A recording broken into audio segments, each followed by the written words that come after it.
Hello. आज की कविता मैं विदा लेता हूँ। इसे अवतार सिंह संधू पाश ने लिखा है। अवतार सिंह संधू पाश का जन्म 1950 में तलवंडी शहर जलंधर पंजाब में हुआ।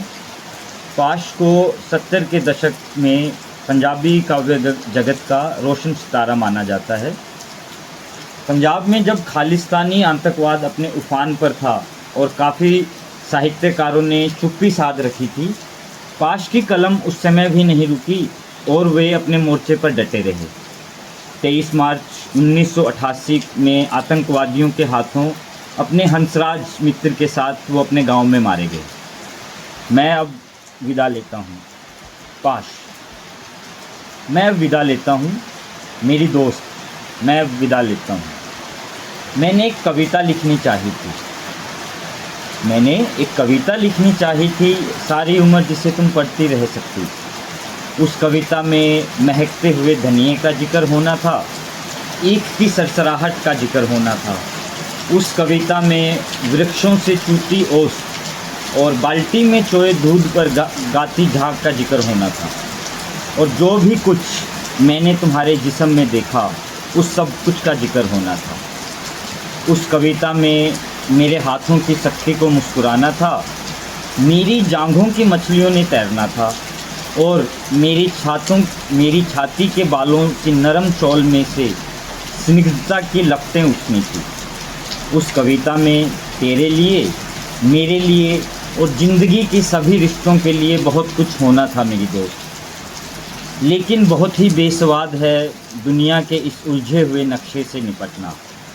और यदि मैं लिख भी लेता शगनों से भरी वह कविता, तो उसे वैसे ही दम तोड़ देना था, तुम्हें और मुझे छाती पर बिलखते छोड़कर। मेरी दोस्त, कविता बहुत ही निस्सत्व हो गई है, जबकि हथियारों के नाखून बुरी तरह बढ़ गए हैं। और अब हर तरह की कविता से पहले हथियारों से युद्ध करना ज़रूरी हो गया है। युद्ध में हर चीज़ को बहुत आसानी से समझ लिया जाता है, अपना या दुश्मन का नाम लिखने की तरह। और इस स्थिति में मेरे चुंबन के लिए बड़े होठों की गोलाई को धरती के आकार की उपमा देना या तेरी कमर के लहरने की समुद्र के सांस लेने से तुलना करना बड़ा मजाक सा लगना था। सो मैंने ऐसा कुछ नहीं किया। तुम्हें मेरे आंगन में मेरे बच्चा खिला सकने की तुम्हारी ख्वाहिश और युद्ध के समूचेपन को एक ही कतार में खड़ा करना मेरे लिए संभव नहीं था। और अब मैं विदा लेता हूँ। मेरी दोस्त, हम याद रखेंगे कि दिन में लोहार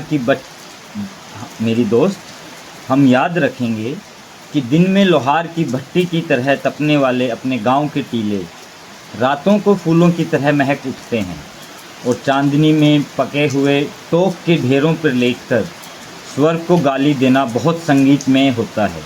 हाँ, यह हमें याद रखना होगा, क्योंकि जब दिलों की जेबों में कुछ नहीं होता, याद करना बहुत ही अच्छा लगता है। मैं इस विदाई के पल शुक्रिया करना चाहता हूँ उन सभी हसीन चीज़ों का जो हमारे मिलन पर तंबू की तरह तनती रही, और उन आम जगहों का जो हमारे मिलने से हसीन हो गई। मैं शुक्रिया करता हूँ अपने सिर पर ठहर जाने वाली तेरी तरह हल्की और गीतों भरी हवा का, जो मेरा दिल लगाए रखती थी तेरे इंतज़ार में। रास्ते पर उगे हुए रेशमी घास का, जो तुम्हारी लरजती चाल के सामने हमेशा बिछ जाता था। टिंडों से उतरती कपास का, जिसने कभी भी कोई उजर न किया और हमेशा मुस्कुराकर हमारे लिए सेज बन गई। गन्नों पर तैनात पिद्दियों का, जिन्होंने आने जाने वालों की भनक रखी। जवान हुए गेहूं की बल्लियों का, जो हमें बैठे हुए न सही लेटे हुए ढांकती रही। मैं शुक्रगुजार हूँ सरसों के उन नन्हे फूलों का, जिन्होंने कई बार मुझे अवसर दिया तेरे केशों से पराग केसर झाड़ने का। मैं आदमी हूँ, बहुत कुछ छोटा छोटा जोड़कर बना हूँ, और उन सभी चीज़ों के लिए जिन्होंने मुझे बिखर जाने से बचाए रखा, मेरे पास बहुत शुक्राना है। मैं शुक्रिया करना चाहता हूँ। प्यार करना बहुत ही सहज है, जैसे कि जुल्म को झेलते हुए खुद की लड़ाई के लिए तैयार रहना, या जैसे गुप्तवास में लगी गोली से किसी गुफा में पड़ा रहकर जख्म के भरने के दिन की कोई कल्पना करे। प्यार करना और लड़ सकना, जीने पर ईमान ले आना मेरी दोस्त, यही होता है। प्यार करना और लड़ सकना, जीने पर ईमान ले आना मेरी दोस्त, यही होता है। धूप की तरह धरती पर खिल जाना और फिर आलिंगन में सिमट जाना, बारूद की तरह भड़क उठना और चारों दिशाओं में गूंज जाना, जीने का यही सलीका होता है। प्यार करना और जीना उन्हें कभी न आएगा जिन्हें ज़िंदगी ने बनिए बना दिया है। जिस्म का रिश्ता समझ सकना, खुशी और नफ़रत में कभी भी लकीर न खींचना, ज़िंदगी के फैले हुए आकार पर फिदा होना, सहम को चीर कर मिलना और विदा होना, बड़ा शूरवीरता का काम होता है मेरी दोस्त। मैं अब विदा लेता हूँ। तुम भूल जाना मैंने तुम्हें किस तरह पलकों के भीतर पालकर जवान किया, कि मेरी नज़रों ने क्या कुछ नहीं किया। तेरे नक्शों की धार बांधने में, कि मेरे चुंबनों ने कितना खूबसूरत बना दिया तुम्हारा चेहरा, कि मेरे आलिंगनों ने तुम्हारा मोम जैसा शरीर कैसे सांचे में ढाला। तुम यह सब कुछ भूल जाना मेरी दोस्त, सिवाय इसके कि मुझे जीने की बहुत लोचा थी, कि मैं गले तक ज़िंदगी में डूबना चाहता था।